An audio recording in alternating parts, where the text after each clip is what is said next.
What's up, Dow babies? I'm Dow or Treese Marie. If you're new here, welcome. Please hit that subscribe button and consider joining my small YouTube family. And if you're returning, welcome back. And as y'all can see by the title, I'm about to be doing a story time of when I got the phone call that my dad was unalived. So we're going to get straight into it. So the last time I seen my dad was in June 2009 on my 12th grade graduation, and I'll insert a picture here, and I'm going to block my dad face out for personal reasons. So yeah, y'all, that's the last time I seen my dad, in 2009, and my dad died in 2013. So that just shows y'all that I didn't really see my dad often. So we're going to get into the story time of when I got the call that my dad had been unalived by his girlfriend's son. So yeah, let's get into it. So we were dropping, so it was me and my two friends, and we were dropping my one friend off at work, and she worked at, do I want to say where she worked at? I'm just say she worked at Target. We could just say she worked at Target. I feel like, hold on, I feel like I'm down. Like I ain't even got to the video, and I feel like my energy is down. Like I'm talking slow, like I'm sad. Like, no, we're gonna do this over because I gotta liven up. It's like I'm dragging, I ain't even started. Be sad, okay? We're not gonna be in a sad place. All right, like I said, it was me and my two friends. We were dropping my one friend off at work. We're gonna say she worked at Walmart. We're gonna say she worked at Walmart because we was dropping her off late because she worked the midnight shift, and y'all know Walmart be 24 hours. So she worked at Walmart, and we was dropping her off. So the plan was we was gonna go inside of Walmart. We was gonna drop her off, but me and my other friend was gonna go to the Red Box to get, some movies. So we drop her off. We go in there. We walking around. Y'all know we in Walmart. We just walking around, just doing stuff. How old were we? 22 or 23? Nope, 22. 13, 14, 15. No, 21. I was 21, so they were about 21, 22. So we go in there. We basically just walking around, just doing stuff. So as we in there, I'm like, hold on, my phone, where my phone at? And I'm like, I left my phone in the car. And I was just like, and I never leave my phone. Like, I always have my phone on me.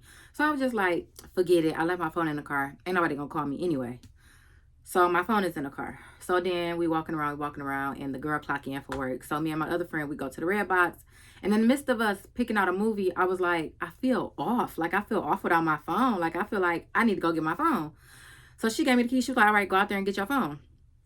So I ran out to the car. I grabbed my phone. I come back in. I go to the Red Box. And I look at my phone. I got 23 missed calls. My heart instantly stopped. Before I even looked and seen who was it calling me so many times, my heart stopped. Because I knew my phone don't never ring. People don't never call me. But to have 23 missed calls, something is wrong. So I opened up the missed calls. It was my mama and my little sister. And my heart just instantly fell to the ground. And I was thinking to myself, something happened to my little brother. Because at the time, my mama and her baby daddy was going through like a custody battle with my little brother. And it was a whole lot of stuff going on. So in my mind, I just was like, my brother. So I called my mama back, and we getting ready to walk out of Walmart. At this point, it wasn't no red box movies. We gotta go. So as we getting ready to walk out, my mama like, sit down. Where you at? What you doing? I'm like, I'm at Walmart. We just dropped and such off to work. She was like, okay, well, you need to sit down. And y'all know when y'all leaving out or coming in, they got like little benches. So I just sat on the bench. And the first thing I asked her when I sat down, I said, Ma, where's my sister? And she was like, your sister is at her friend's house. And I said, where's my little brother? She was like, he's good. He's with his dad. So I was like, okay, obviously my sister is good. My brother is good. And I was like, so where you at? She was like, I'm at work. And I was like, okay, so my mama good, my sister good, my brother is good. So I'm like, okay. I'm like, so I was like, I could breathe. Like, I'm okay. Like, I'm good. My mama good. My brother good. My sister good. And so I'm like, okay, so what's wrong? Who died? Because I knew somebody died. She told me to sit down. Somebody died. And she was like, your daddy. I was like, huh? Like, he died, or is he in a hospital or something? Because I don't know. I was just a little bit confused. She like, somebody killed your dad. And I was like, oh, okay. I was trying to play it cool because I was with my homegirl. But it kind of was like, I don't know. Like, I couldn't process what she was saying, but I knew what she was saying. So we walking back to the car. It's dark. It's late. And I was just so confused. So I get off the phone with her. My phone ring again. It's an unknown number. It was my daddy's sister. So I asked her, and she like, hey, I have been calling you. We just left the morgue. We were trying to get you to come down there to see your dad. And I was like, hold on. All right. I heard somebody knocking, but that was my neighbor getting in her car. Anyway, so my dad's sister had called and was like, I have been calling you. We just left the morgue. I was trying to see if you wanted to come down there to see your dad. And I was like, oh, so my dad is gone? Like, she said, yeah, your dad was killed tonight. And I don't know if I want to get into detail about what happened with that. No, I'm not going to get into detail about what happened with that. This is just me getting the call. So I'm still trying to like not act like I'm hurt, because I just couldn't believe it. Like, because previously my dad had been shot before. He'd been shot 5 times. He went to the hospital. He survived it. So hearing this, I was just so shocked. So I'm out of breath because I ran downstairs and I thought somebody was at the door. So I was in disbelief for like the first like 3 to 4 days. I didn't believe it. I'm like, not my dad. Like, my dad ain't dead. He's just in the hospital. So when we had to go to the funeral home, that's when I came to reality, like, this is real. And it was like an out of body experience, just sitting at that table. And my grandma, she didn't show up. My mom, she didn't show up. So it was my mom's sister there. I believe her 2 daughters was there, and it was me, my mama, and my sister. So because I was the next of kin, they had to like ask me, what do I want to do? How do I want to do this? Y'all, I was 21. I didn't know. Like, I don't know. And I remember they had asked me like, do you want your dad's clothes? And I just looked at my mom and she was like, no. And when I sit back and I think about it, I should have said yes. Like, I should have took my dad clothes. Why did I say no? I should have said yes. I should have took my dad clothes. But I was really letting my mama answer the questions because, like I said, I didn't really know. They were just asking stuff like, do I want his clothes? Do you want to do a cremation, a burial? I don't know. So I was really letting them answer. And I just kept saying whatever they want to do, whatever they want to do. Because, I mean, I didn't know. So, I believe his sister said, like, yeah, we want to have a funeral. We want to bury him. No, we want to have a funeral, but we want to cremate him. So they were just saying everything they want to do, and I just had to sign the paper saying I agree with what they wanted to do. Was I satisfied with the stuff that they decided? Yes, I was satisfied with the stuff that they decided.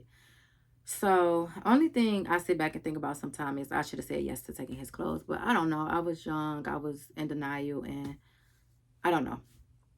So, the day we had to go and view the body, that was so freaking scary because I just didn't know what to expect. Like, I was picturing it in my head, how he was going to look and all of these things. No matter how you think about it or how you try to picture it in your head, it's not going to be like nothing like what you're going to see when you go and looking at casket. It's not going to be nothing you imagined. So I had pictured all these different ways he's going to look and what he's going to have on. And, you know, because I've never seen my daddy in a suit. So I'm like, they're going to have my daddy in a suit. Like, I can't picture him in, like, no suit for real. So, anyway, when I went to view the body, I kept staring. And I was just like, that's my daddy. Like, that's my daddy in the casket. Like, my daddy is laying there in the casket. Like, that's my daddy. He didn't have on a suit, though. He had on a black, like, Dickie outfit. And it looked at like, how can I word it? Like some like straight out of Compton type stuff. Like, I don't know how to explain it, but it felt like I was in a movie or something. I can't even explain it because he didn't look dead, but I don't know. I really don't know. I don't know, but seeing that, it kind of did something to my brain. Like, I feel like ever since I viewed my daddy body in the casket, ever since that day, I feel like I never been the same since that day. Like, something shift in my brain, and I just haven't been the same person I was before that day.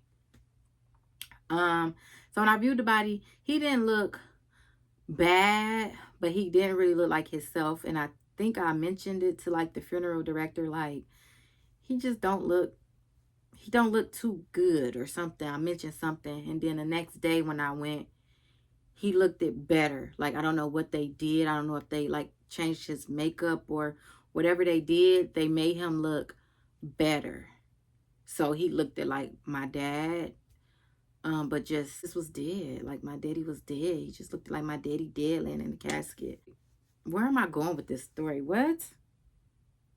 I'm losing my mind because I don't even know what this story is supposed to be about. Okay, the time how I found out my dad was unalive. Okay. I was at Walmart when I got the call that my dad was dead. I wish I would have walked in the store with my phone because I would have had my phone right then and there when they were calling me. I could have been at the morgue to like identify his body, and I would have been there like every step of the way. But I feel like everything happened for a reason. But to this day, if I ever leave my phone at home or leave my phone in a car, I don't care if I'm just running in the bank for 5 seconds. If I realize I don't have my phone, I don't say, oh, it's okay, I don't need it. I run to the car and I get my phone because I feel like if I don't get my phone, something bad is going to happen. If I leave my phone at home and I'm at my destination, like say I'm at Walmart. If I get to Walmart and I realize I don't have my phone, I'm going all the way back home to get my phone. I'm not going in Walmart just to run there really quick. No, I'm going to get my phone because I feel like if I don't, something bad is going to happen. And that's just how I feel about anything. If I leave my purse at home and I'm just running to the store and I don't need my purse, I got cash on me. No, I have to go get my purse because something bad is going to happen if I leave my purse at home because I never leave my purse at home. So I feel like ever since this happened to me, whenever I do something out of the ordinary or something different, I feel like something bad is going to happen. I've never done that before. Why would I do it now? Go back, fix it, change it. Because if I don't, something bad is going to happen. I don't know.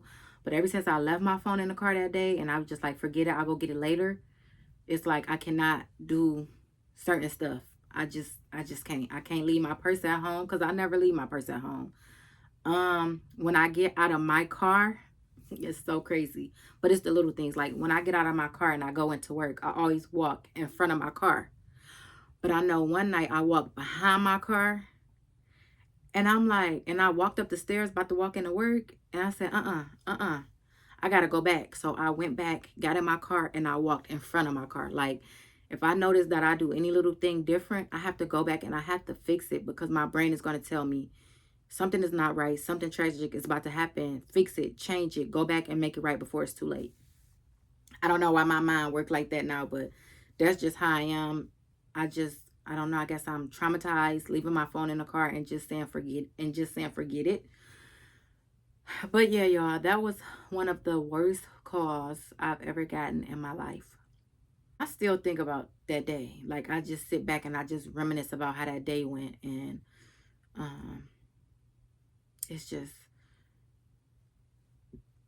weird how your body kind of tell you something is off. Because when I got into that Walmart, I noticed I didn't have my phone, and then I was just like, forget it, nobody is going to call me. But as I'm walking through the Walmart and I'm doing all these things, it's like my body is just weird. That's why when we got to the red box, I'm like, nah, like I gotta go get my phone. Like something is not right. So I feel like your body tells you, like you can feel when something is not right. I don't know, y'all. I feel like this story time is not story timing because I feel like I'm all over the place. Kind of wanted to come on here and just tell y'all about that night.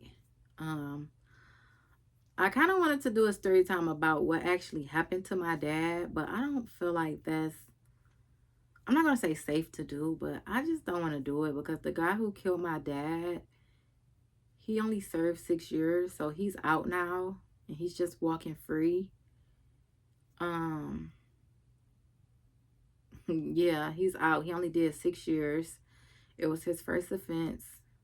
He was 21 and I was 21. The guy that killed my dad was the same age as me. It's crazy how you can literally kill someone, do 6 years, and get out of jail. But Lord forbid you get stopped with drugs in your car. They raid your house and find drugs and stuff. 20, 30 years. 20, 30, 40 years. You can do 6 years. 6 years. You can do 6 years, kill somebody, and get out free. How do you even go on with your life after killing somebody? It's weird to me. But yeah, y'all. So yeah, y'all. I just wanted to come on here and tell y'all the story time of how I got the call that I will never see my dad again. And yeah, I know this story time is probably all over the place because every time I do story times, I'm all over the place. But if y'all made it all the way to the end of this video, give me a big old thumbs up. Leave me some hearts in the comments. Y'all know I love hearts. And as always, badges in the back. Bring them to the front. Period. Whew.